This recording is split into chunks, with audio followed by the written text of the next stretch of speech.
அத்தியாயம் 248. ஏழாம் நிலை மிருக தலைவன் பாகம் 2. பேய்கள் வேகமாக வந்து கொண்டிருந்தன. புறப்பட்டவுடன் கையேர் உடனடியாக அவர்கள் முதல் மலையின் அடிவாரத்தை அடைவதைக் கண்டால் அந்த மலையை கடக்கத் தயாராகி விட்டனர். முன்பு அவர்கள் அழித்த பேய் குழுவைப் போலவே இந்த குழுவும் ஒரு பெரும் பேய் குதிரைப்படையாக இருந்தது. ஒவ்வொரு பெரும் பேயும் ஒரு கனவு தீய குதிரையில் அமர்ந்திருந்தது.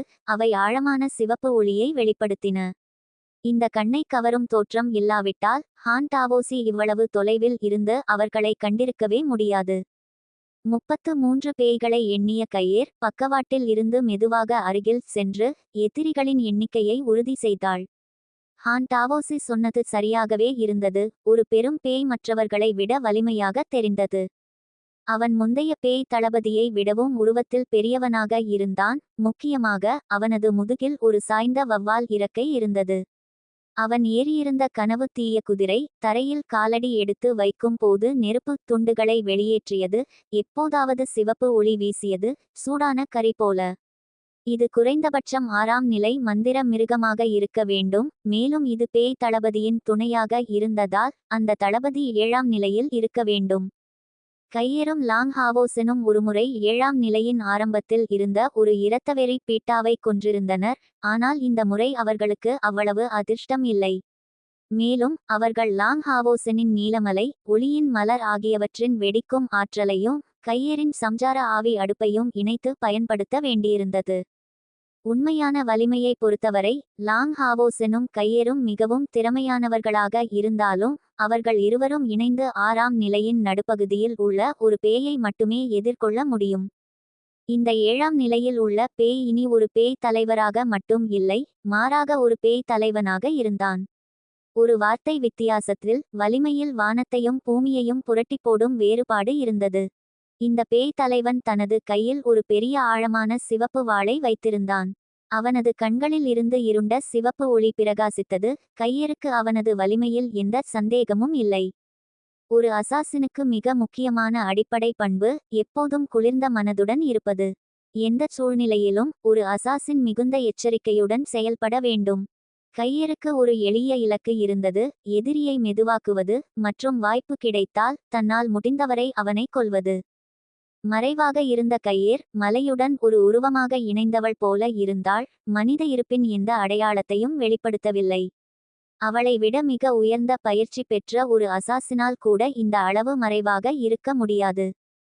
பேய் தலைவன் தனது குழுவை முன்னால் இருந்து வழிநடத்தினான். அதனால் கையேர் எந்த முன்னறிவிப்பும் இல்லாமல் செயல்படுவதற்கு எந்த எண்ணமும் இல்லாமல் பேய் குதிரைப்படை அவளை கடந்து செல்லும் வரை அமைதியாக காத்திருந்தாள். இந்த பேய் குதிரைப்படையின் கடைசி படை அவளுக்கு அருகில் வரும் வரை அவள் துல்லியமாக காத்திருந்த நேரம் இதுவாக இருந்தது. கனவு தீய குதிரைகளின் உணர்வு திறன் சுமாரானதாக இல்லை. ஆனால் இந்த நேரத்தில் அவர்களுக்கு கையேர் பின்னால் இருக்கிறாள் என்று எந்த யோசனையும் இல்லை. இந்த புலப்படாத நுட்பம் என்பது மறைவாக இருப்பதற்கு அடிப்படையாக இல்லை, மாறாக சுற்றுப்புறத்தில் உள்ள ஒவ்வொரு கூறுகளையும் பயன்படுத்தி தனது இருப்பை மறைப்பதற்கு உதவுவது. இந்த நேரத்தில் கையேர் பேய் குதிரைப்படையின் கடைசி உறுப்பினரின் நிழலில் மறைந்திருந்தாள்.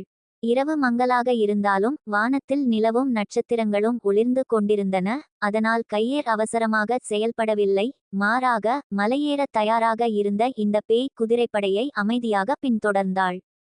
பேய் தலைவன் அந்த குதிரைப்படையின் முதல் வரிசையில் இருந்தவன் பாழடைந்த சிண்டல் குகையின் மேல் ஒரு உயரமான உச்சியை அடைந்தான். பின்னால் மற்ற பேய் குதிரைப்படையினர் தொடர்ந்தனர். அவர்கள் ஒரு மனித குதிரைப்படையைப் போலவே ஒழுங்கான அணிவகுப்பிலும் ஒளியற்ற முன்னேற்றத்திலும் இருந்தனர். கடைசி பெரும் பேய் கனவு தீய குதிரையில் ஏறி மலையேறத் தொடங்கியபோது கையேர் நிழல்களில் மறைந்து தனது நகர்வைச் செய்தாள்.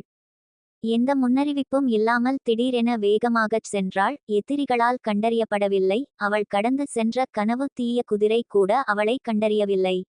இந்த நேரத்தில் அவள் ஒரு பேய் போல இருந்தாள். அவளது ஆவி ஆற்றல் ஒரு கணத்தில் வெடித்து ஒரு தங்க கத்தியாக பளிச்சிட்டது. கையேரின் தற்போதைய பயிற்சி நிலையில் ஒரு பெரும் பேயை தாக்குவதில் அவளுக்கு எப்படி தோல்வி ஏற்பட முடியும்? அவளது கத்தி அந்த பெரும் பேயின் தலையின் பின்புறத்தில் நுழைந்தது. பின்னர் இரண்டாவது கத்தி அடுத்த கணத்தில் அவனது கழுத்தை வெட்டியது, மூளையில் உள்ள முக்கியமான நரம்புடன் சேர்த்து. கையரின் படுகொலை உண்மையில் முழுமையாக நிறைவேறியது. அந்த பெரும் பேய் ஒரு கூச்சல் கூட எழுப்பவில்லை, ஒரு மங்கலான ஒலி மட்டுமே எழுப்பி கீழே விழுந்தான். கையர் அதோடு நிற்கவில்லை. கீழே அந்த பெரும் பேய் விழுந்தவுடன் அவனது கனவு தீய குதிரை எதிர்வினையாற்றத் தொடங்கியது. அவள் அவனது உடலை அடித்து ஒரு பீரங்கி குண்டு போல முன்னோக்கி பறக்கச் செய்தாள். இந்த நேரத்தில் அவளது வலது கையில் உள்ள தங்க கத்தி கனவு தீய குதிரையின் முதுகில் குத்தியது. இந்த குத்து உண்மையில் துல்லியமாக இருந்தது. கனவு தீய குதிரையின் முதுகெலும்புகளுக்கு இடையே உள்ள இடைவெளியை நேரடியாக இலக்கு வைத்தது.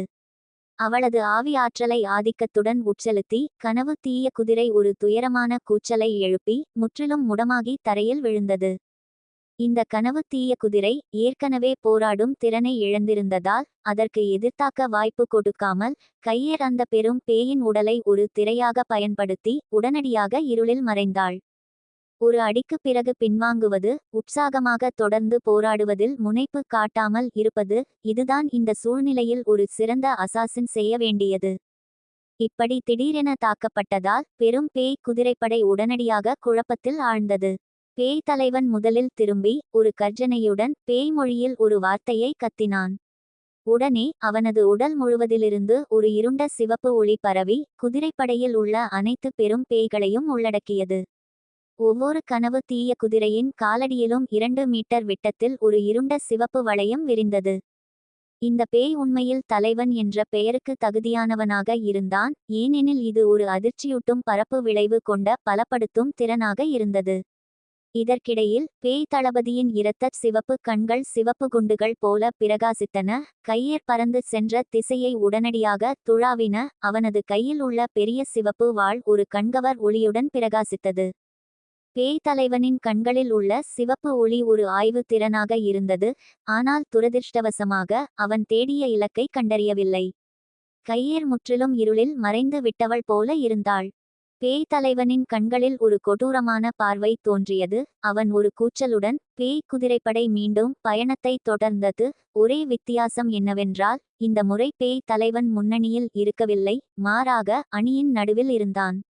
பெரும் பேய்கள் அவனை சுற்றி பாதுகாப்பாக இருந்தனர். அவர்களின் வேகம் கணிசமாக குறைந்திருந்தது. அவன் அவ்வப்போது தனது பயங்கரமான கண்களால் சுற்றுப்புறத்தை துழாவினான், ஏதேனும் தடயங்களை கண்டறிய முயன்றான்.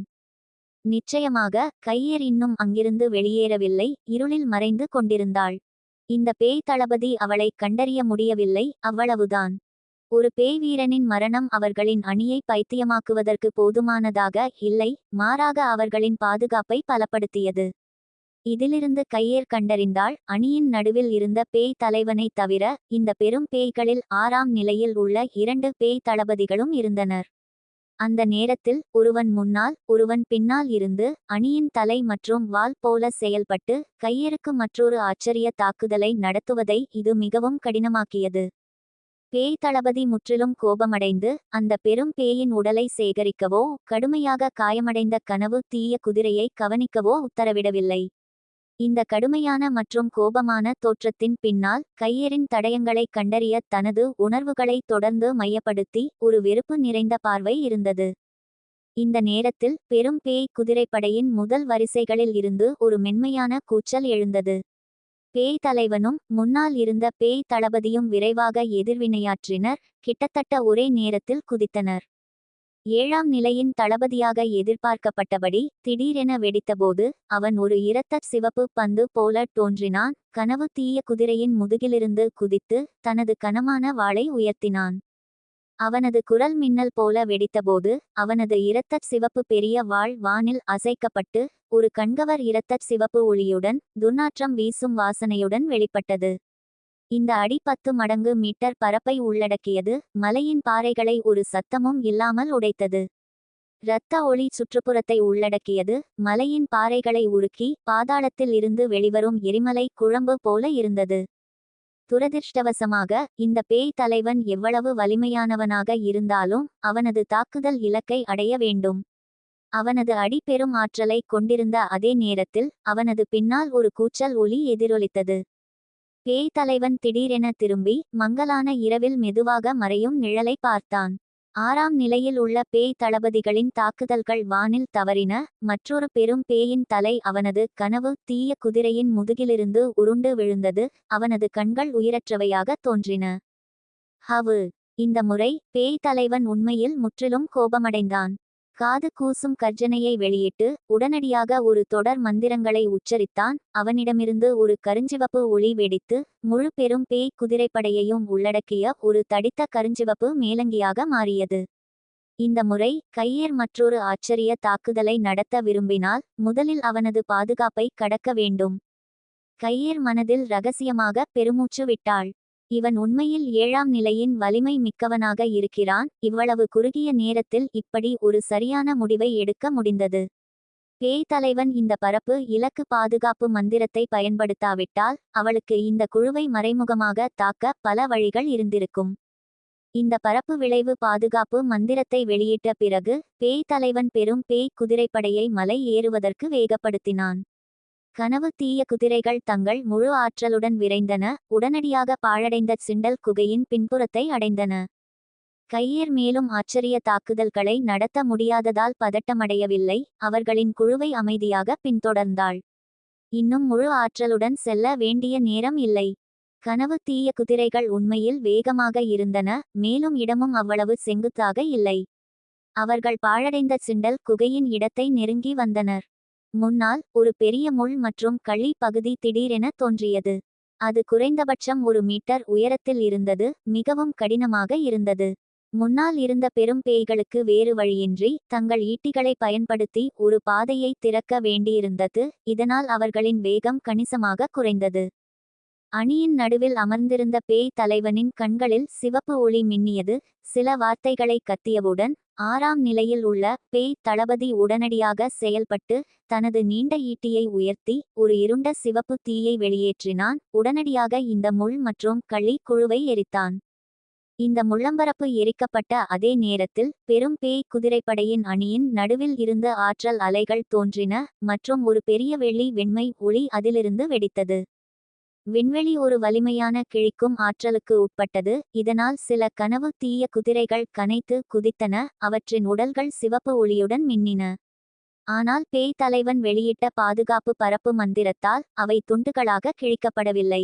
பேய் தலைவன் ஒரு முனகலுடன் கனவு தீய குதிரைகளை கடந்து தரையில் அடியெடுத்து வைத்து இருளும் தீயும் நிறைந்த ஒரு இருண்ட சிவப்பு ஒளியை வெளியேற்றி அந்த விண்வெளியில் பரவிய வெள்ளி ஒளியை விரைவாக அடக்கினான். இருப்பினும் இந்த வெள்ளி ஒளி முற்றிலும் பயனற்றதாக இல்லை. குறைந்தபட்சம் இது பேய் தலைவன் முன்பு தயாரித்த பாதுகாப்பு பரப்பு மந்திரத்தை அகற்றியது.